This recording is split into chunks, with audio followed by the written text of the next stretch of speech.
வணக்கம் தலைமைகளே. இன்றைக்கு ஏப்ரல் மாதம் 19ஆம் தேதி ஞாயிற்றுக்கிழமை.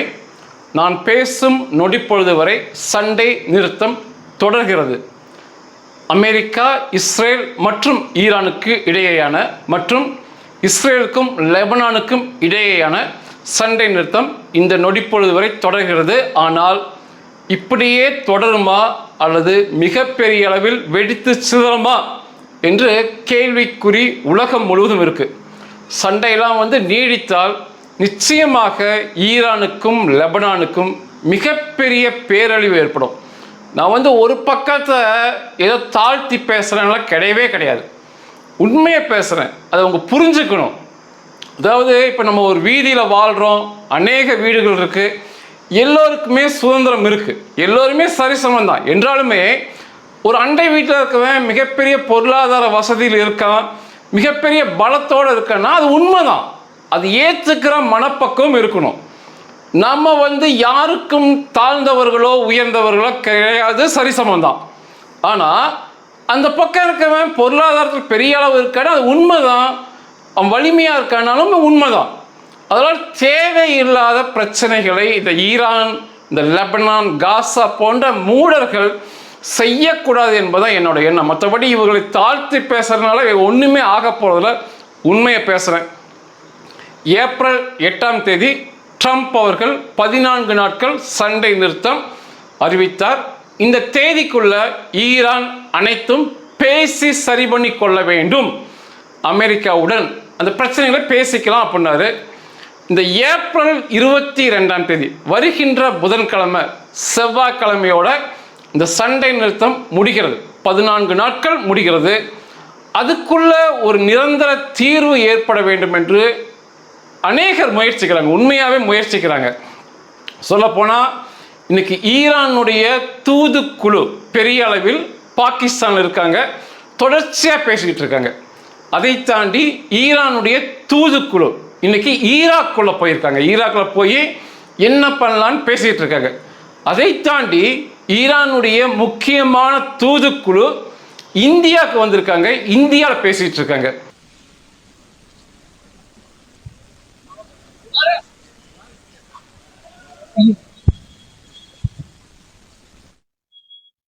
அதை தாண்டி அரபிய நாடுகள் துருக்கிலாம் பேசிக்கிட்டு தான் இருக்காங்க. ஆனால் இந்த அமெரிக்காவை யார் கட்டுப்படுத்துவது என்பதுதான் கேள்வி. ஈரான் ஒன்று புரிஞ்சுக்கணும், இப்படி உலகம் பூரா சுற்றி பேசுறதுல உண்மையில் எந்தவித பிரயோஜனமே இல்லை. இந்த அமெரிக்காவை யார் கட்டுப்படுத்துவது? அமெரிக்கா என்ற பெரிய பூனைக்கு யார் மணி கட்டுவது? இதெல்லாம் தான் கேள்வி. இந்த யதார்த்தத்தை ஈரான் புரிந்து கொள்ளவில்லை என்பதும் உண்மை. இன்னைக்கு அமெரிக்காவுடைய பொருளாதார வலிமை ஒரு வருஷத்துக்கு $32 ட்ரில்லியன் பொருளாதாரம் உள்நாட்டு உற்பத்தி வச்சிருக்காங்க அவங்க. இதில் சரிபாதி, சரியா $16 ட்ரில்லியன் ஒரு வருஷ பொருளாதார உற்பத்தியை சீனா வச்சிருக்காங்க. அமெரிக்காவுக்கு சரிபாதி அவங்க இருக்காங்க. அதுக்கடுத்து சொல்ற வல்லரசுகள் எல்லாமே 5 ட்ரில்லியனுக்கு உள்ளதான் ஒரு வருஷத்துக்கு உள்நாட்டு உற்பத்தி வச்சிருக்காங்க. இந்தியா, ஜெர்மனி, ஜப்பான், இங்கிலாந்து இதெல்லாம் இதுக்கு உதாரணம். 5 ட்ரில்லியனுக்குள்ளதான் இவங்ககிட்ட இருக்கு.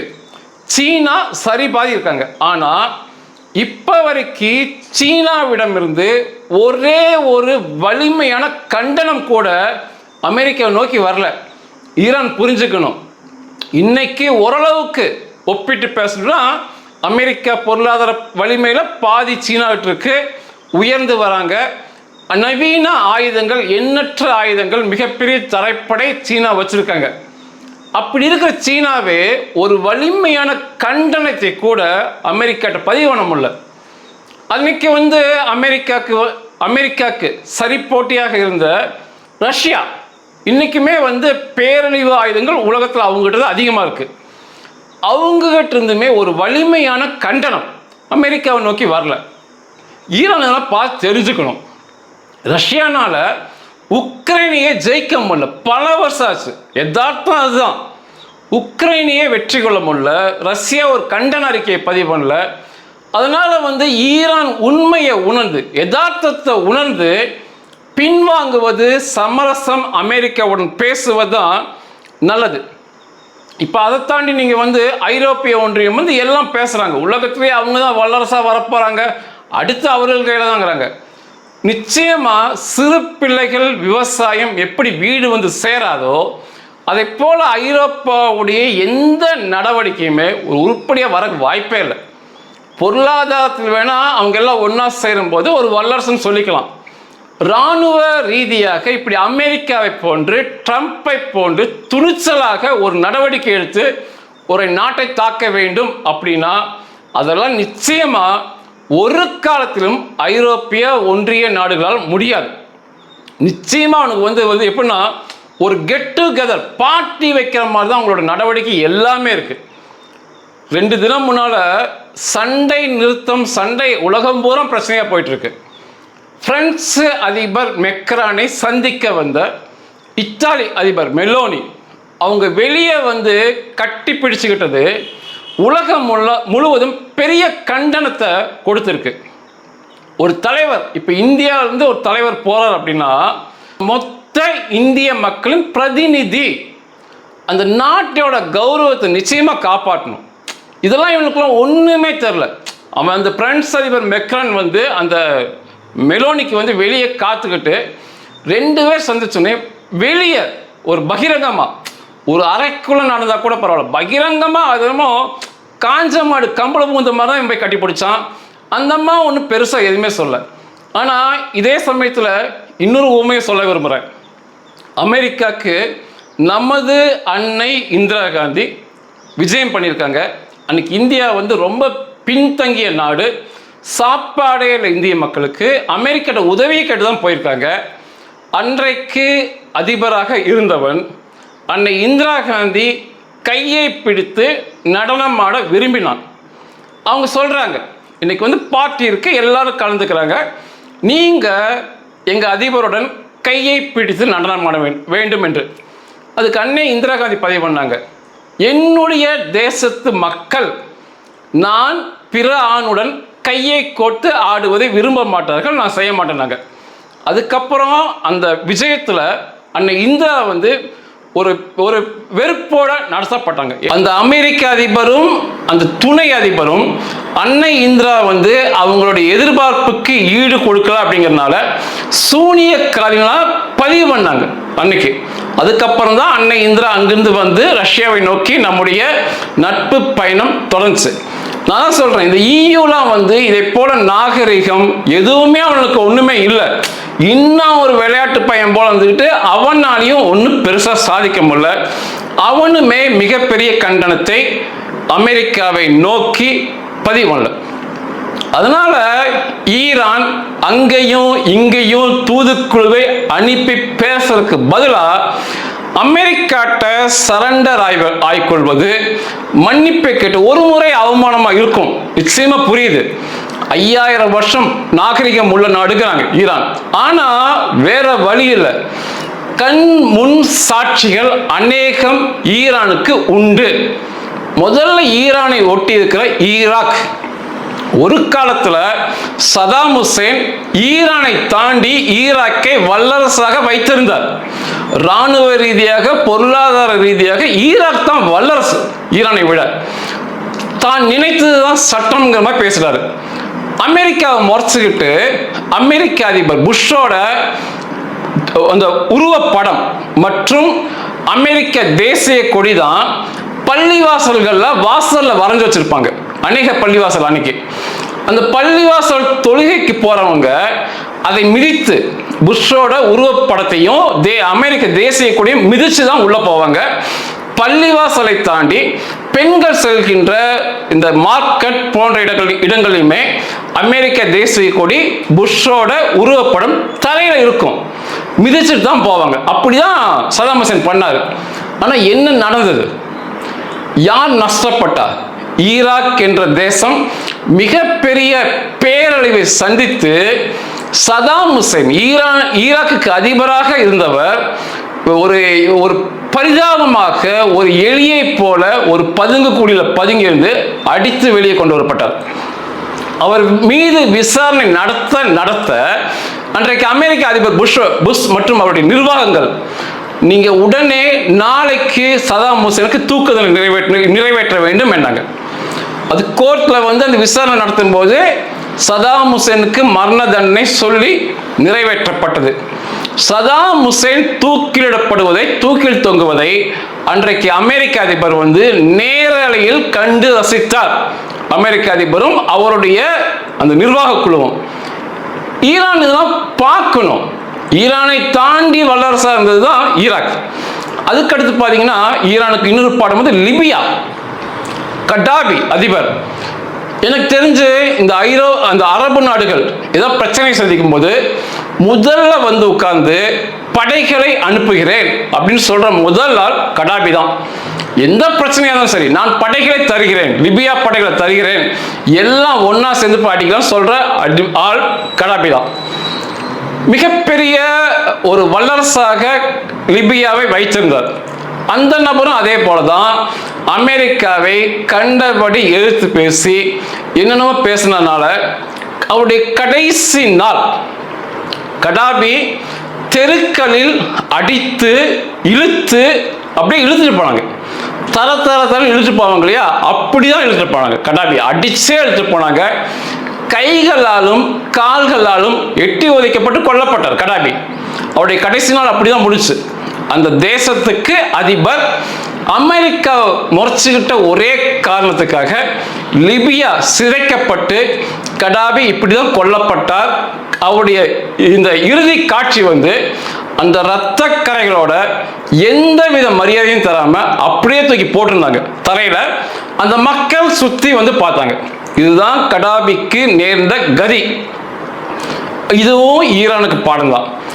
அதெல்லாம் விட்டா தற்சமயம் வெனிசுவேலா அதிபர் நிக்கோலஸ் மதுரா மற்றும் மனைவி என்னென்னமோ பேசினாங்க அமெரிக்காக்கு எதிராக. பாரு, தொட்டு பாரு, உன் படைகளை அனுப்பிப்பாருன்னு சொன்னாங்க. இன்றைக்கு உலகம் பார்க்க பயங்கரவாதிகளை கடத்துவதை போல இந்த மதுராவையும் அவங்க மனைவியையும் கடத்தி சென்று அமெரிக்க நீதிமன்றங்கள் நிப்பாட்டி கைகளிலும் கால்களிலும் விலங்கிட்டு இன்னைக்கு கொடுமையான சிறைச்சாலையில் வைச்சிருக்காங்க. இதுவும் ஈரானுக்கு பாடம் தான். இப்போ இவ்வளோ நடக்குது, உலகம் என்ன பண்ணிட்டாங்க? நான் யதார்த்தமான கேள்வி கேட்கிறேன். உலகத்தில் 195 நாடு இருக்கு. வல்லரசின் மாற்றோம். இந்தியா, சீனா, ரஷ்யா, ஜெர்மனி, பிரான்ஸ், இத்தாலி சொல்லிக்கிட்டே போலாம். எல்லாமே வல்லரசுன்னு சொல்றோம். என்ன பண்ணிட்டாங்க? கண் முன் நடக்கும் காரியங்கள். அதனால உலகத்தில் 195 நாடு இருக்கு. மிகப்பெரிய வல்லரசுகள் இருக்காங்க, ஐக்கிய நாட்டு சபைகள் இருக்காங்க. ஆனா இதுல ஒரு பிரயோஜனம் இல்லை ஈரானுக்கு. அமெரிக்கா நினைத்தது நிச்சயமா சாதிச்சிருவாங்க. அந்த ஈரானை மிகப்பெரிய அளவில் பேரழிவுக்கு கொண்டு போய் அதனுடைய அதிபர்களை மதவெறியர்களை நிச்சயமா மாற்றிடுவாங்க.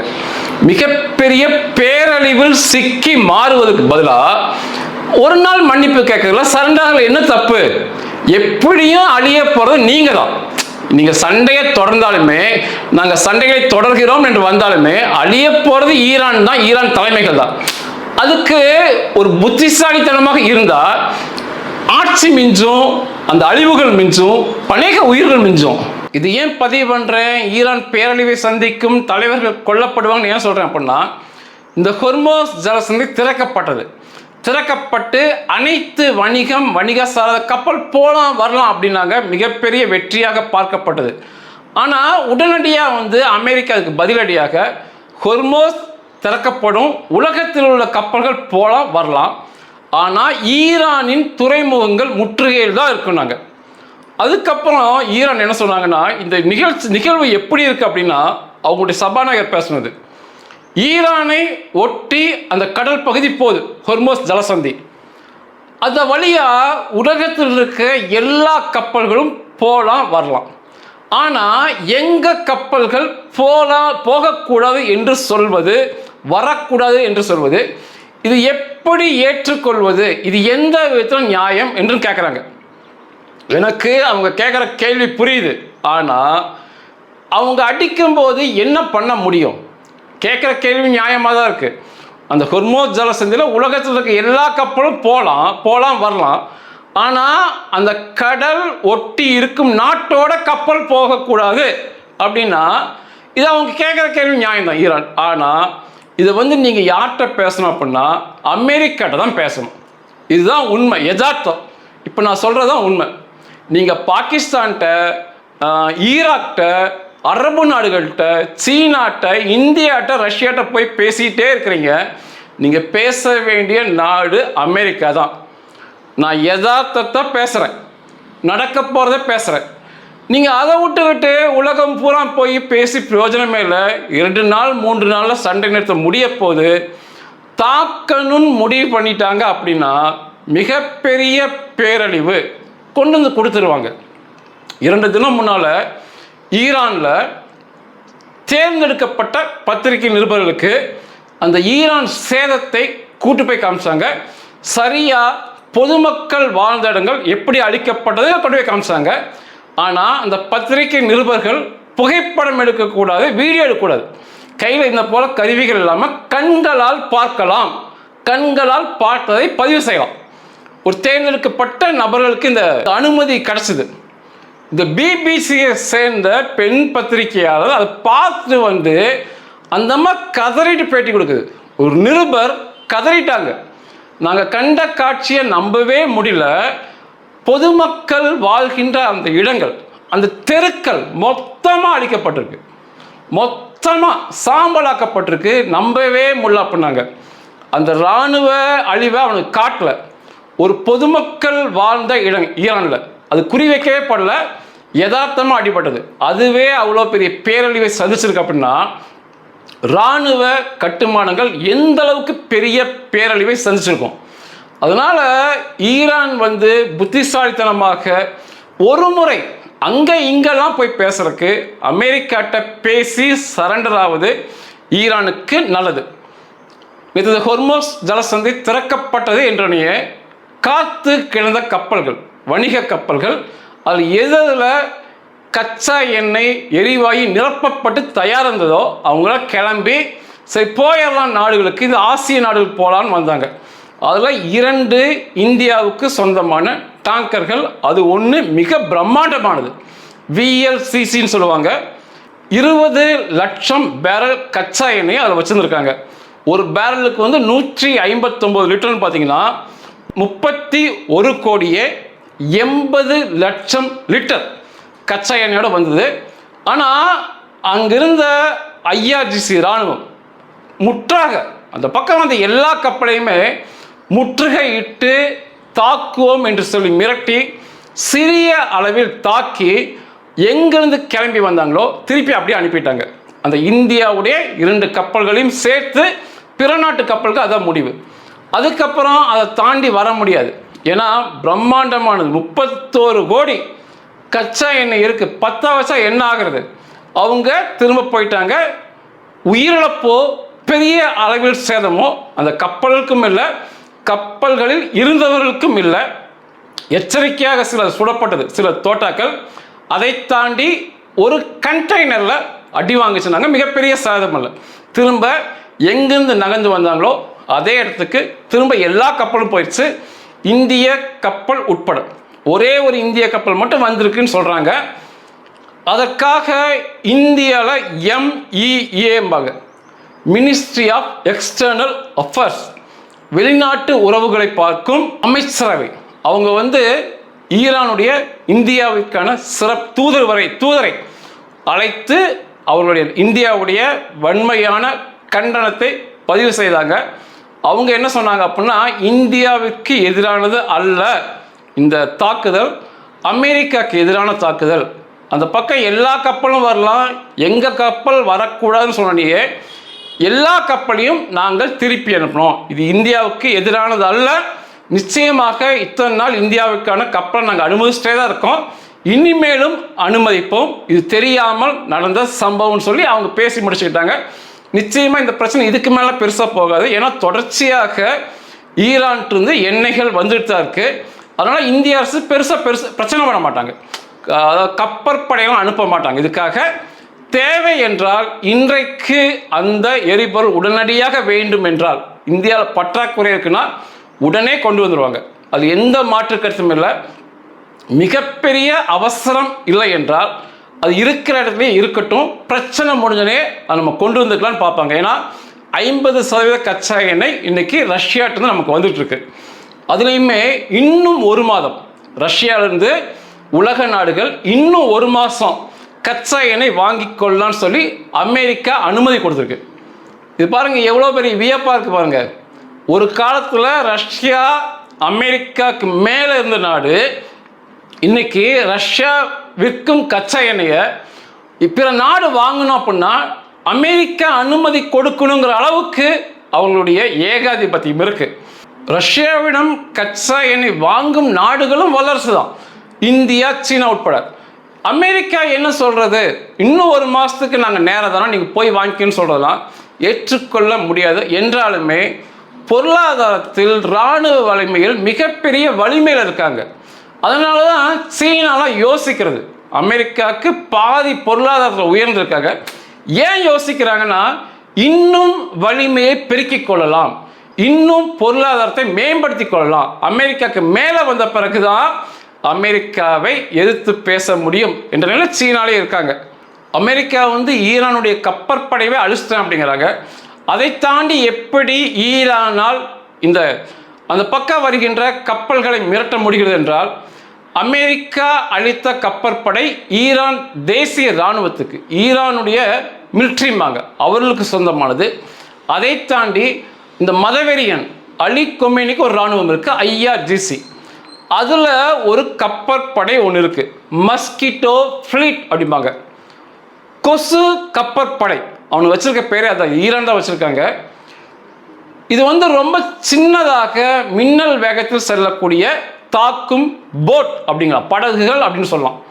இதை அந்த கடற்பகுதி அங்கங்க கடல்கள் மிக பிரம்மாண்டம் குழிகளை, அதாவது பங்கர் மாதிரி வைத்து அதுகளுக்குள்ள இந்த கொசு கப்பற்படையை ஒழிச்சு வச்சிருக்கிறாங்க இந்த ஈரானுடைய IRGC இராணுவம். இதில் ரொம்ப நவீனமான படகு 180 கிலோமீட்டர் ஒரு மணி நேரத்துக்கு 180 கிலோமீட்டர் பர் அவர் வேகத்தில் செல்லக்கூடியது. இதில் நவீனமான தாக்கும் படகுகளில் ஏவுகணைகள், ராக்கெட்டுகள், அதில் அந்த படகுகளில் பொருத்தப்பட்ட நவீன ராட்சச துப்பாக்கிகள்லாம் அதில் உண்டு. அதில் ஏவுகணைகள், ராக்கெட்டுகள் அப்படின்னா ஏவுகணைகள் வழிநடத்தி செல்லப்பட்டு குறி தவறாமல் தாக்கிடும்.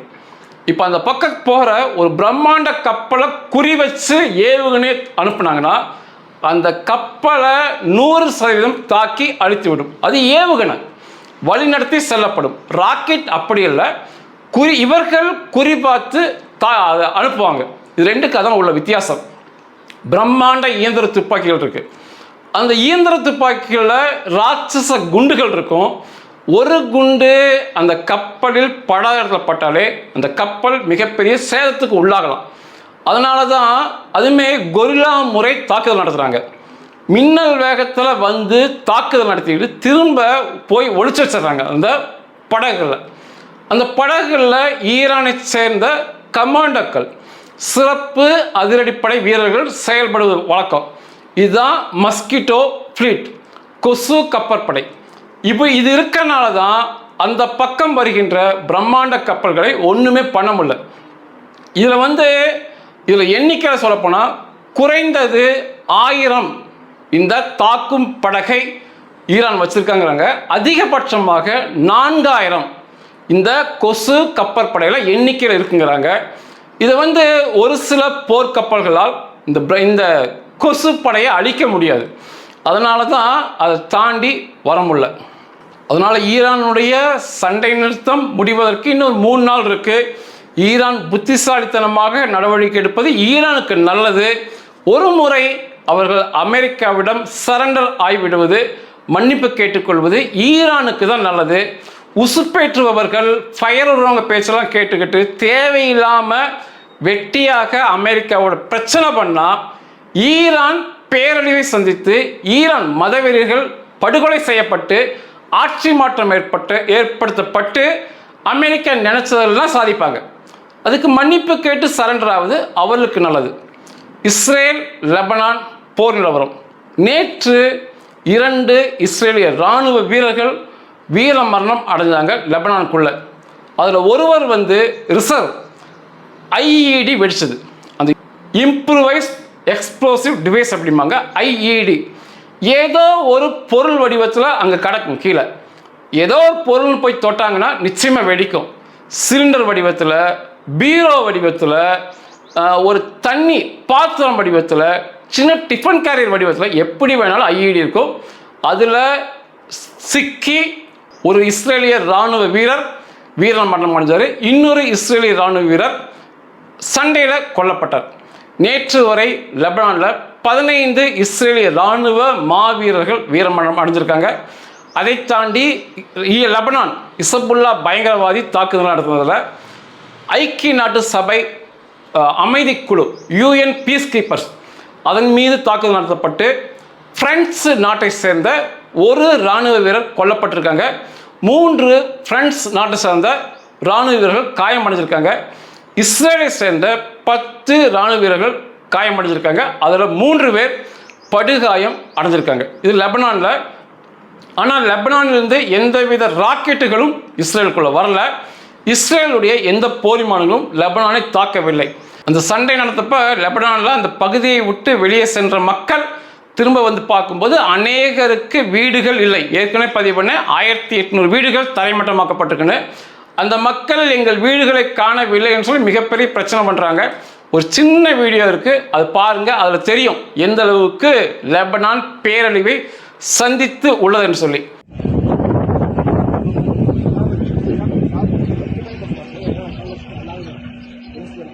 லெபனானில் இஸ்ரேல் எப்படி காசால மஞ்சள் கோடு எல்லோ லைன் போட்டாங்களோ அதையே இங்கேயும் பண்ணியிருக்காங்க. கோடுகள் போடுவதல்ல, மஞ்சள் நிற பொருட்கள், தடுப்பு பொருட்களை வச்சுருப்பாங்க. அதை புரிஞ்சுக்கிட்டு இந்த பக்கம் வரக்கூடாது. அந்த மஞ்சள் கோடை தாண்டி யார் வந்தாலும் சுட்டு கொல்லப்படுவார்கள், அவர்களை எதிரிகளைப் போல பாதிப்புன்னு சொல்லி இஸ்ரேல் அறிவிப்பு கொடுத்துருக்காங்க. அந்த மஞ்சள் நிற கோடு போட்டிருக்காங்க. அதை தாண்டி பெரிய அளவில் தாக்குதல் 2 பக்கமும் நடக்கலை. அதே போல் ஈரானிலிருந்து எந்த ஏவுகணையும் இஸ்ரேலுக்குள்ளேயும் வரல. அமெரிக்க துருப்புகள் பக்கம் போல லெபனானிலிருந்து எந்த ராக்கெட்டும் நேற்று இஸ்ரேலுக்குள்ளே வரல. இன்றைக்கு ஞாயிற்றுக்கிழமை முதல் நாள், நமக்கு திங்கட்கிழமை முதல் நாள், ஞாயிற்றுக்கிழமை இஸ்ரேலுக்கு முதல் நாள். இன்றிலிருந்து இஸ்ரேலுடைய பள்ளிகள் அனைத்தும் செயல்பட தொடங்கியிருக்கு. சிறுவர்கள் பள்ளிகள், பெரியவர்களான பள்ளிகள் எல்லாமே மற்ற பள்ளிகளை திறந்திருக்காங்க.